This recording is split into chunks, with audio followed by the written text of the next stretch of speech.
sa iisang espasyo sa lulan kung saan malaya tayo. Sa huli, ang tuldok ng pagdiriwang ay magkasama nating mauulinigan sa silim ng musika ng kalutang, magbanyuhay upang tamasahin ang kinabukasang mas ligtas ang lulan para sa akin, para sa amin, para sa iyo, para sa katulad dating kabataang Pilipino.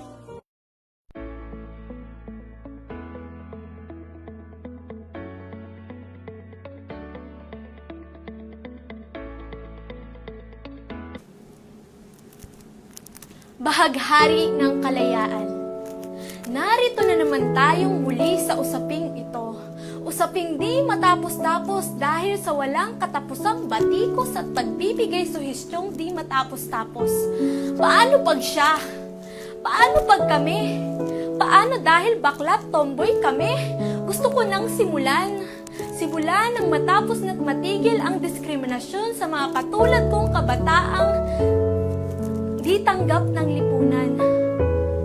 Kaya't nais kong inyong dinggin at pakinggan ang panig ng mga sinasabi nilang salot sa lipunan. Oo! Sigurado ako na maraming nagtatanong ngayon kung bakit ganito ang suot ko. Na kesyo babae ako pero damit panlalaki ang suot ko. Na babae ako pero babae din ang hanap ko. Yan ang madalas na naririnig at chismis na nababalitaan ko. Na madalas nagiging dahilan kung bakit tampulan ako. Kami ng pansing di kaaya-aya. Pansing minsan ay aming dinadaya upang di namin maramdaman ang sakit at pait na aming sinisikmura. Na minsan tinatanong namin sa aming sarili kung bakit di kami malaya. Malayang tulad nila'y nailalahad ang kanilang saloobin. Malayang tulad ng isang agila na lahat kaya nilang gawin. Oo, inaamin ko, tomboy ako, bakla siya. Tomboy ako, pero di ibig sabihin nun na wala na kaming puwang sa mundo. Na wala na ang mga bakla o barbing sinasabi ninyong karapatang gawin ang kanilang gusto. Oo, magkaiba tayo. Magkaiba tayo pero pare-pareho tayong tao. Kaya't sana wag nyo kaming tratuhin ng ganito. Oo, alam kong di nyo kabisado ang pagkatao namin ganito. Pero ito ang aming gusto. Oo, alam kong mahirap tanggapin ang pagkatao namin ito. Pero isipin nyo, pare-pareho tayong may puwang sa mundo. Pare-pareho tayong may pakiramdam. Pare-pareho tayong may pakiramdam. Pero bakit di nyo maramdaman at maintindihan? Hindi namin to ginusto. Di namin ginustong maging masama sa paningin nyo. Di namin to ginusto. Sinunod lang namin ang laman ng aming puso. Hindi nyo talaga maiintindihan. Hindi nyo maiintindihan dahil wala kayo sa aming katayuan. Pero sa kabila ng hirap, sakit at pait na aming nadarama, sa kabilang banda, naroon ang pader, pinto't bintana na kailanmay di sa amin nagsara. Na kahit sa paningin ng iba, kami di tulad nila sila. Ang rason kung bakit natuto kaming respetuhin ang pagtingin ng iba dahil sa mga mata nila. Dahil sa mga mata nila, kami walang pinagkaiba. Sila ang naging takbuhan namin sa panahong kami basang-basa ng ulang mapang-alipusta. Sila ang naging daingan namin ng sakit at bighati sa panahong pakiramdam namin ang aming mga leeg ay nakabigti. Hindi na ako makahinga. Sobrang lalim ng sugat ng sandata ng mga mapang-alipusta. Pero sina pader, pinto at bintana na kailanmay din nagsara. Sila ang naging tahanan at daingan naming mga wala ng pag-asa. Sila ang nagsabing kabataan ang pag-asa ng bayan. Kabataan ang susi sa kinabukasan. Ayan na, Ang leeg kong kanini nakabigti at dahilan ng hirap sa paghinga ay unti-unting kumawala sa lupit ng tadhanang mapanghusga. Nandyan sila, sina pader, pinto at bintana. Sila ang naging tanlaw at kandila sa aming madilim na kabanata.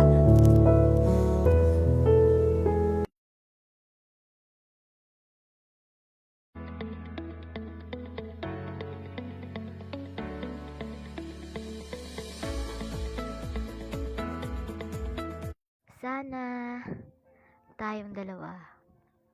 Mahal, naalala mo pa ba ang bawat saya, bawat away na pareho nating nalagpasan dahil mahal natin ang isa't isa? Bawat luha na pareho nating pinunasan dahil di kita kayang mawala at ganun ka din, di ba? Kaya nga tayo nagtagal. Kaya nga tayo nagtagal ng pansamantala. Pero mahal, naalala mo pa din ba nung unang beses na umiyak ko dahil sa kanya? Nung unang beses kong malaman na mahalaga pa rin siya? Nung unang beses kitang tinanong ng walang pag-aalilangan kung mahal mo pa ba? Pero sabi mo, ano ka ba? Naaawa lang ako sa kanya. Mahal naman. Hindi ako tanga. Hindi ako bagay na hindi nakakadama. Hindi ako bulag. Para hindi ko makita na hindi ka masaya sa kanya, na tila may kakaiba. Nung nag-uusap kayo na parang kayo lang. Na parang walang ako. Na parang walang tayo sa mundo nyo, mahal. Pero naniwala pa rin ako. Naniwala pa rin ako na walang lahat sa inyo. Naniwala pa rin ako kasi nga, mahal kita. Ang pagtiis sa akin na hindi ako suyuin habang sinusuyo mo siya, oo, wala lang yun.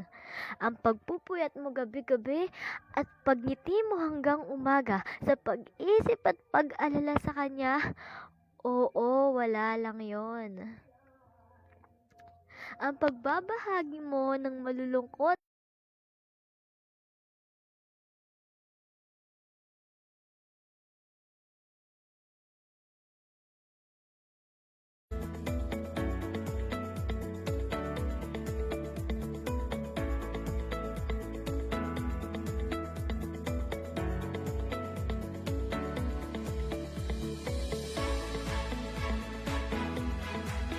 Itong tulang ito ay akalain mong katahan ng isip ko, ngunit hindi.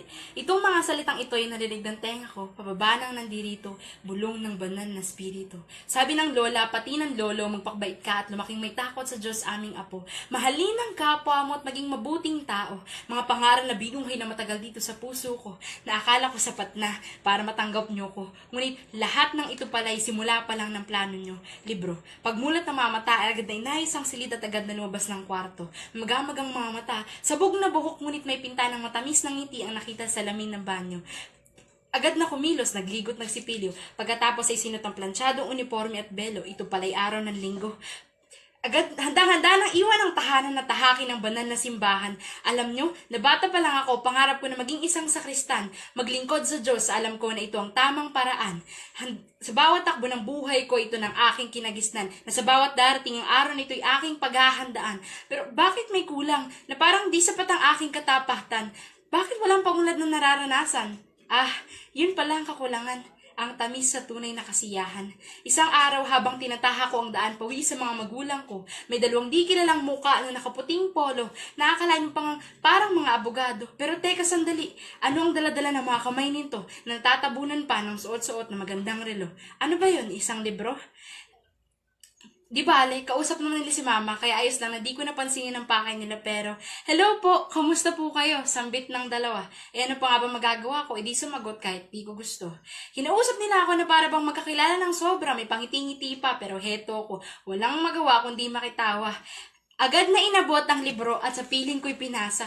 Anong gagawin ko dito? Napasabi sa isipan at sagot ay di ko makita.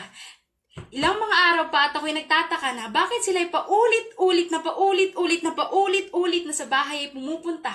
Paulit-ulit na ang laman ng libro'y kinukwento at pinapakilala. Gayunpaman talagang mapilit at matyaga sila na kahit hindi ako interesado sa tingin nila, ay palaging sa aming tahanan ay bumibisita. At heto, alam niyo ba, may kasama pang poging isa. Ngunit tila may pagkakaiba. Mabalik tayo, di ko naman tipong ganyang forma. Heto na nga at ako'y medyo naiinis na dahil sa paulit-ulit na kausap sila. Napapansin ko na ang katapatan ko ay nababali na. Pinilit kong tumakbo at iwasan ang kapalaran ko, ngunit sarili mga pa ako na nagdala sa akin sa totoo. Isip-isip ko'y gulong-gulo, naiinis at natatakot sa maaari maging bato sa akin na magiging desisyon ko. Mga matay dahang-dahang pumikit at tinawag ang pangalan mo. Ama, ito ba ay totoo? Ama, ito ba ang sagot sa aking bakit at ano? Ama, tulungan niyo po ako. Pagkatapos ay kinuha ang binigay na libro at alam niyo kung anong nakita ko? Isang litrato ni Hesukristo. Di mapigilang mapaluha, sabay sa tago sa pusong tuwa at napasabing, ito na to. Ito na ang sagot at hinahanap kong totoo. Hindi na ako natakot at nag-aalinlangan. Bukal sa loob na tinanggap ang katotohanan na daladala ng dalawang katauhan na kung tawagin ng mga misyonero ng banal na simbahan. Simbahan nagbigay sa akin hindi lamang ng katotohanan, kundi nagbigay sa akin ng pamilya at kaibigan na pangwalang hanggan. Simbahan na bahay dalangin na naging akin ding tahanan. Mga tao may kanya-kanyang ugalit katauhan, tinulungan akong hanapin ang aking misyon at kagustuhan.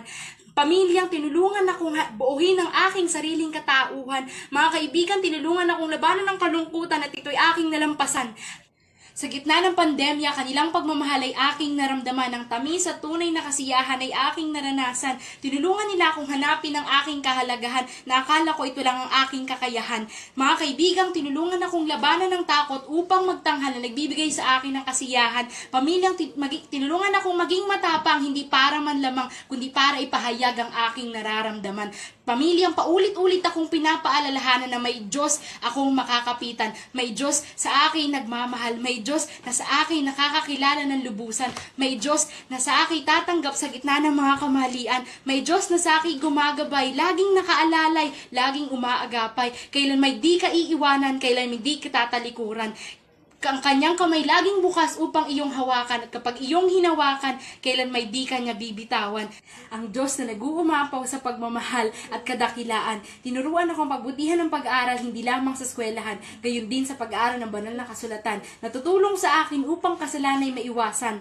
Gayon din upang makamit ang buhay na walang hanggan. Tinuro sa akin ang plano ng kaligtasan upang kaharian niya'y mapuntahan at makamit ang buhay na aking inaasam.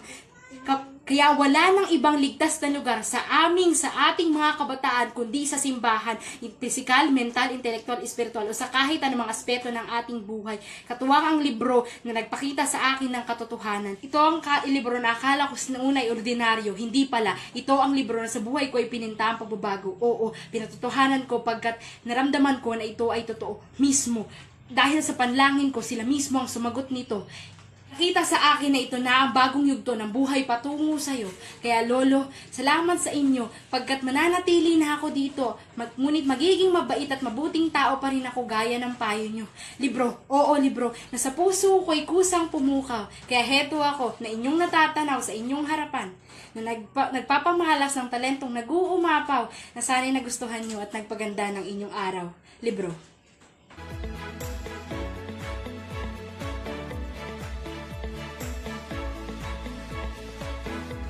Ang safe space para sa mga kabataan. Minsalamin, salamin, salamin. Sino ang pinakamaganda sa iyong paningin? Ikaw ang sagot ng salamin. Kaya madali kong pinost ang aking selfie sa FB, Twitter at IG. Nagdagsaan ng iba't ibang reaksyon, iba't ibang komento at mga suggestion. Mali ba ang aking anggulo? Anggulo nga. Deactivated na lahat ng aking accounts. Dahil hindi na nga ako masaya. Hindi na ito nagdulot ng maganda. Tila wala na itong patutunguhan pa. Dahil paulit-ulit na lang na pumipintig ang aking tenga sa tuwing naririnig ko na hindi ako maganda sa paningin nila. Na hindi ako pasok sa pamantayan ng iba o ng lahat. Basta, sumatotal, hindi ako sapat. Pero napaisip ako kung kailan ba ako matatanggap ng marami. O kung kailangan ba talaga nila akong tanggapin. Sa mundo kasing ginagalaw natin kung saan digital na ang lahat, mahirap sipatin kung hanggang saan tama ang tama, kung hanggang saan maganda ang maganda, kung hanggang saan akma ang akma. Nang minsan mag-post ako sa aking wall na kumakain sa isang fast food chain, maraming nagsasabi na yang yabang ko raw. Nang mag-post ako na naka-shades, maraming nagtanong kung mataas raw ba ang sikat ng araw. Nang mag-post ako ng bagong damit, maraming nag-heart pero ang mga komento ay may halong galit o pait.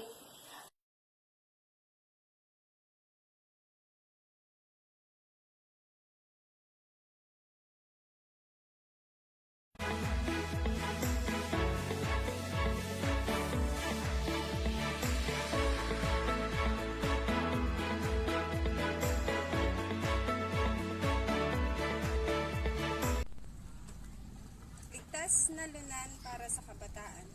Bilang kabataan, saan nga ba ako ligtas? O ligtas pa ba ang kabataang katulad ko? Sa panahon ng pandemya, kabataan ay isa sa pinakaapektado. Nakasanayan nating bagay bigla na lang naglaho. Saan ako ligtas sa panahong ito? Ilan na ba sa kaibigan ko ang kinuha ng sakit na ito? Ilang kamag-anak pa ba ang kailangang maglaho? Nagtatrabaho sa malayo na tuluyang naglaho. Mga kabataan na maraming pangarap, biglang naglaho. Saan ako ligtas? Ang sabi ni Kapitan, huwag lumabas. Pag sumunod ba ako, ako'y ligtas? Gaano kasigurado ang pamahalaan dito? Ligtas ba lahat ng mahal ko? Sinara ang paaralan dahil hindi daw ligtas, pero bukas ang pasyalan kung saan maraming tao ang nasa labas. Sa simbahan din ay hindi ba ligtas? Kaya ba tayo pilit nilang iniiwas? Sinasabi nila na ligtas pag hindi ka lumabas, pero ba't may kabataan na hindi na lumalabas pero hindi pa rin ligtas? Saan ba talaga kami magiging ligtas? Sa pagsunod sa inyong batas, ngunit ang bulsa namin ay butas. Butas na sa pananggalang na sinasabi niyong kailangan at sasapat. Maging sa bantay sa daan ay hindi kami ligtas. Mahuli nilang sumuway sa batas, paniguradong may parusang katapat. Mapanakit pa nga lang madalas. Kanino kami ligtas? Sabi ng nanay ko madalas, huwag ka na lang lumabas, dito ka na lang sa bahay at ikaw ay ligtas. Sa kaibigan mo na ay umiwas, mabuti pang sundin na lang ang batas. Bakuna ang inyong inilabas na ang sabi nyo ay panlunas sa pandemyang ilang taon na nating dinadanas. Pero sabi nyo, hindi kwalipikado ang kabataang tulad ko. Sana naman karamihan sa inyo, isalang-alang ang tulad ko, kabataang maraming pangarap at pangako upang maging ligtas sa bayan.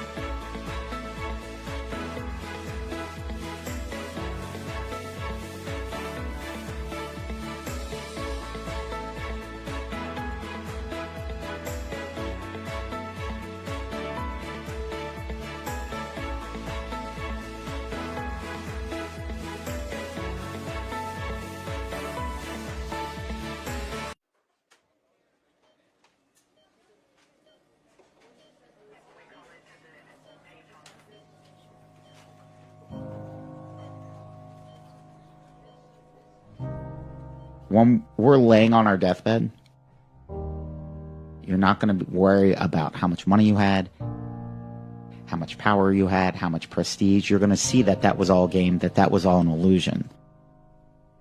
The only thing that's going to matter is the impact you had on other people's lives. We are all on a separate journey. But the beautiful thing about our life here on this earth is at my funeral, they ain't going to talk about my success.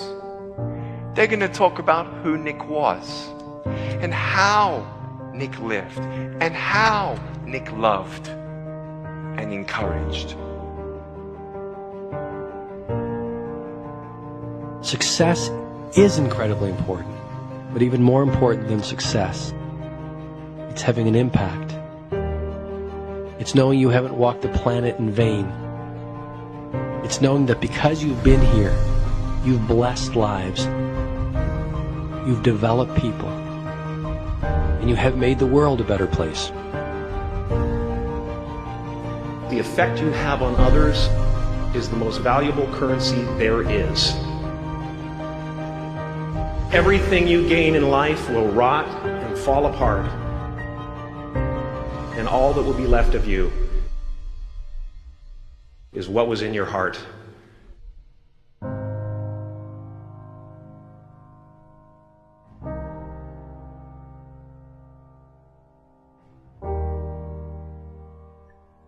Life is a mirror. And life gives us not what we want. Life gives us who we are. When you were born, you cried while the world rejoiced.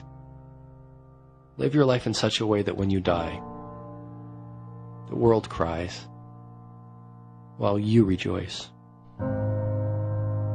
Show kindness.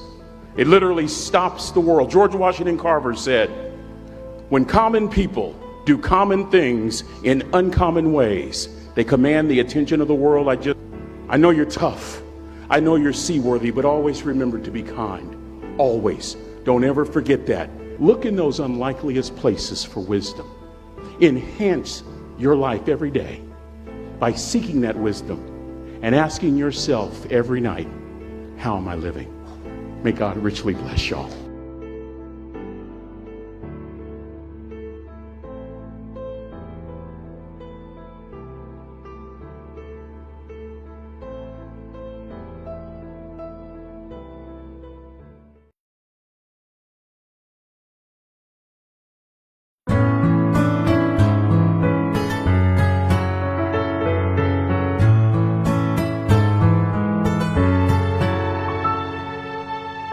Tomorrow morning when you wake up and the sun does not appear,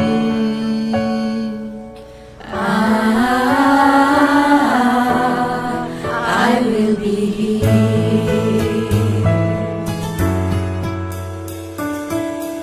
If in the dark we lose sight of love, hold my hand and have no fear.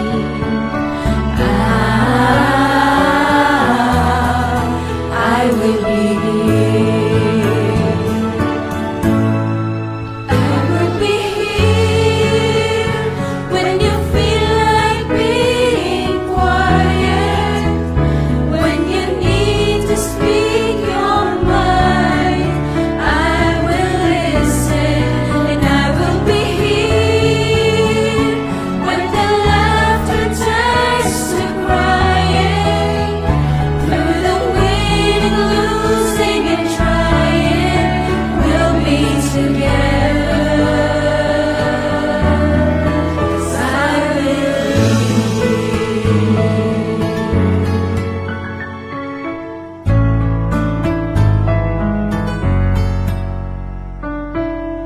Tomorrow morning if you wake up and the future is unclear,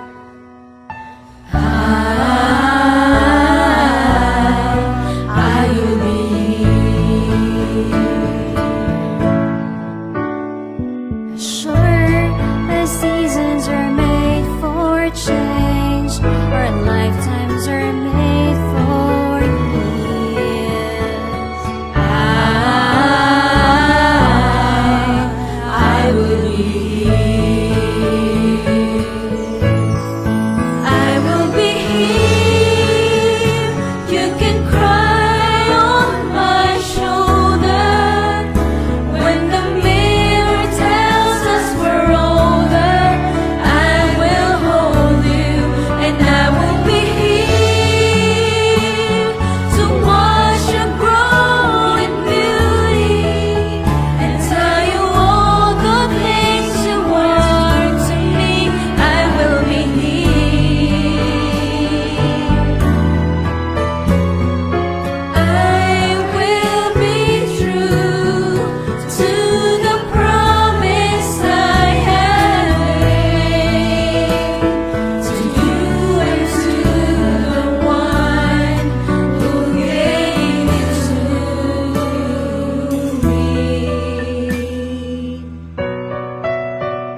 and the sun does not appear.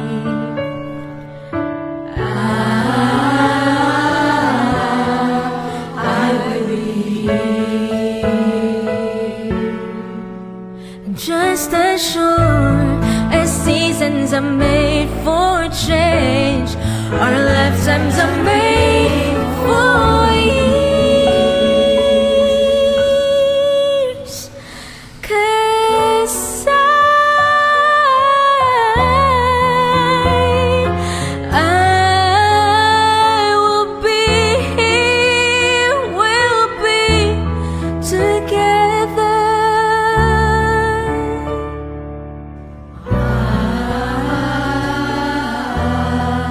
'Cause I will be.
And that was the beautiful rendition of our fellow Rotarians, the song I Will Be Here. And you also saw the presentation of the different activities that Rotario had in the past few months. And so, we now move on to the most awaited moment. Ito na po yung result ng ating contest. And alam ko you are all waiting for this. So, we shall have first the result of the contest for the English category. So, standby po tayo. We had 4 contestants. We will start with the second runner-up. The winner and the contestant who emerged second runner-up ay, teka muna po, saglit po. Let me announce the prizes. Ano po? The prizes. For the second runner-up, our contestant will be receiving 1,000 pesos and a certificate, and also a certificate for our coaches. The first runner-up will be receiving again a certificate. This time, the cash prize is 1,500. And of course, for our champion, we will still be awarding the certificate, and this time, 2,000 pesos po na lumalagapak ang ating champion. Okay, so alam ko po, inihintay na po ninyo. So I will proceed to the announcement, and I will start with the second runner-up. Second runner-up, okay, pahabol pa po, meron pa pong consolation. Consolation prizes, ha. Pinahabol lang po. Okay? Advertisement yan. Dapat hindi naman natin kalimutan na may consolation. Okay? Talagang pinipigil po tayo no? Alright. And eto po, final na. Second runner-up comes from Buena Vista National High School. The coach is America El Soto. The principal is Miss Telma Salvacion. Yan. And the winner for the second runner-up is Maria Shana R. Pamfola. Ayan, palakpakan po natin. I know you have your virtual clap. Okay.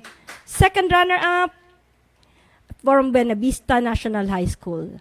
Our first runner-up comes from MSC Marinduque State College, whose coach is Fritzy Zara F. Macdon, and the principal is Mr. Noel Palomares. Our first runner-up is Miss Kisha Margaret C. Yan po ang ating first runner-up.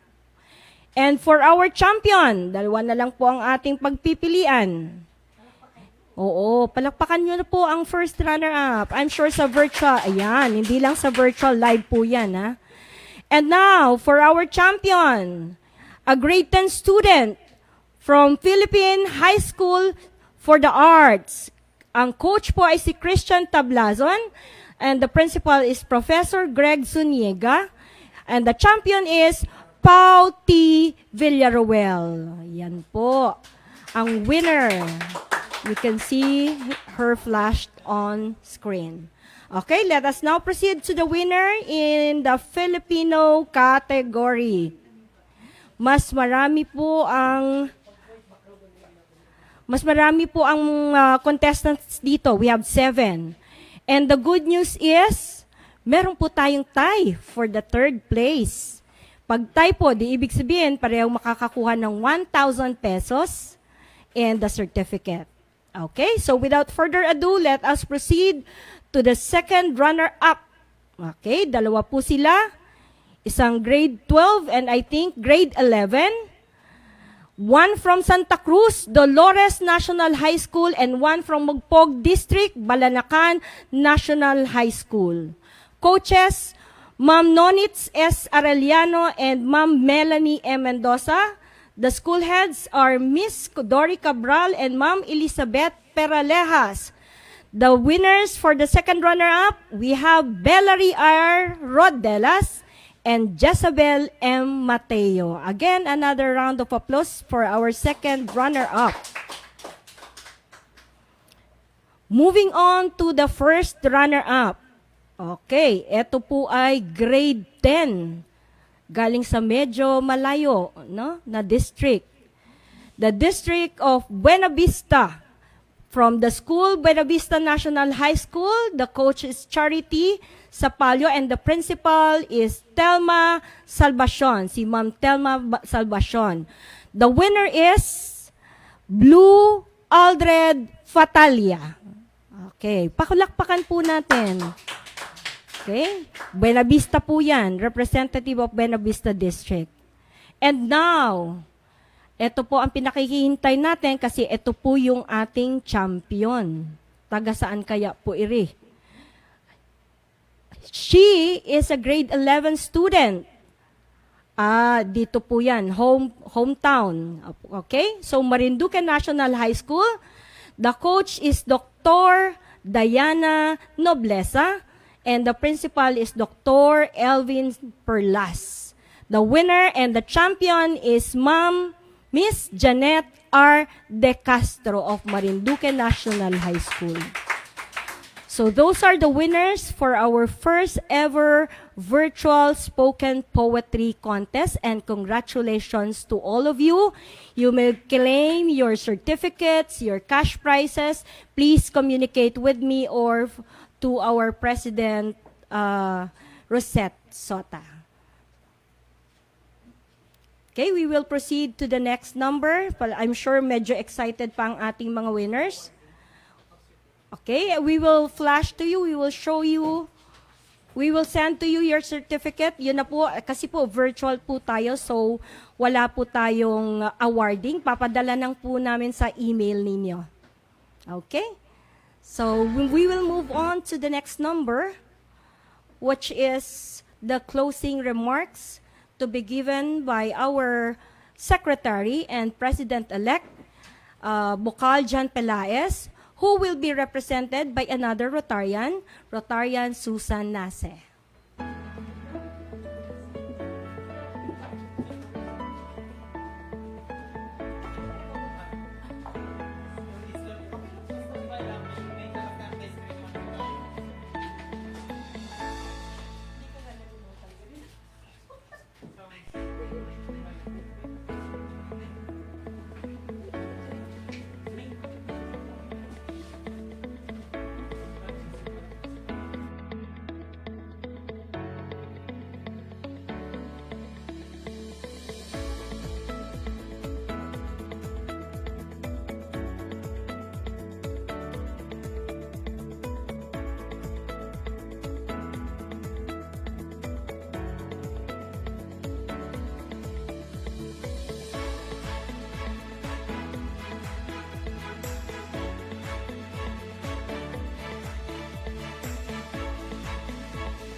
To the amazing, life-changing President Rosette and other Rotarians, to the distinguished Board of Judges, to the school heads, judges, coaches, and contestants, everyone else in the virtual room.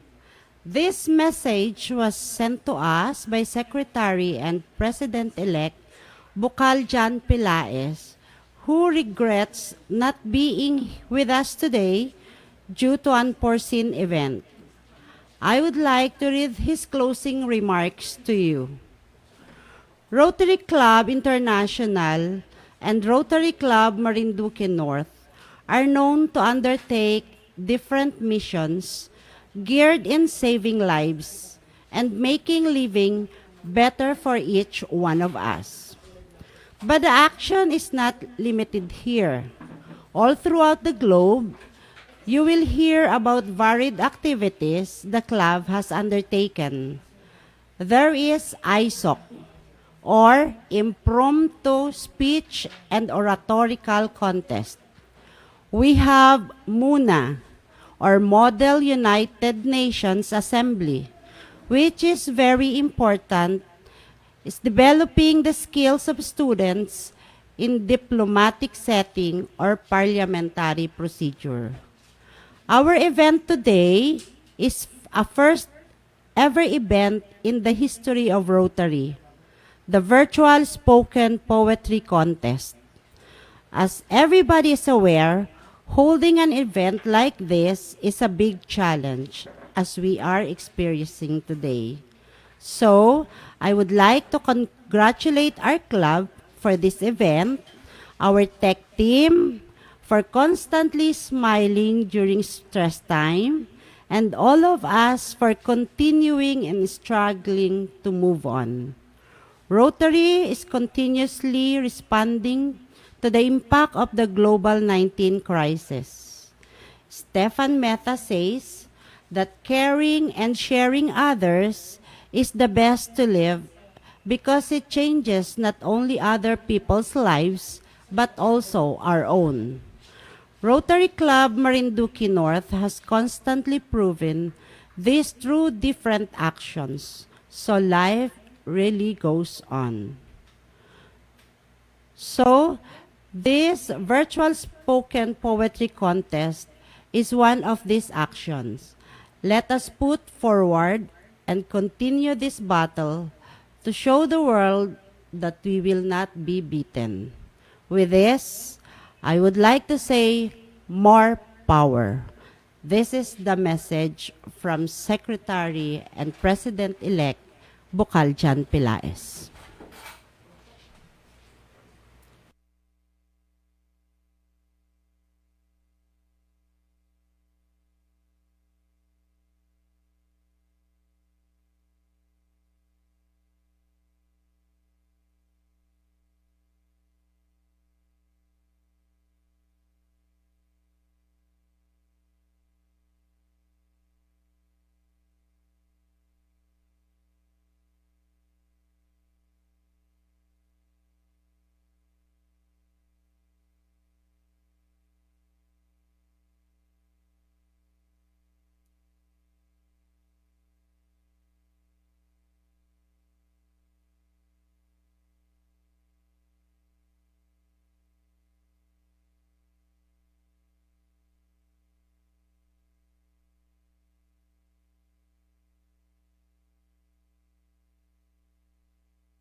Okay, thank you so much, Rotarian Susan Nase, for delivering to us the message of our Secretary and President-elect, Bukal Jan Pelaez. Our program is almost done, so we will be moving on to the last number of our program, which is the adjournment of this virtual spoken poetry contest. So may I call on our President, amazing life-changing President, Rosette Sota, for the adjournment.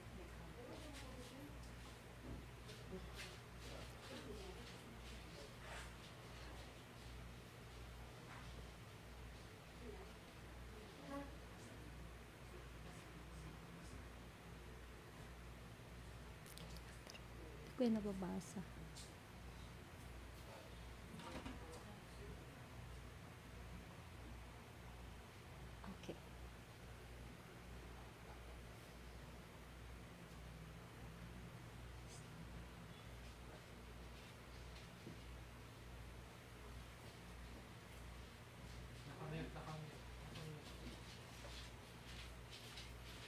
May ano.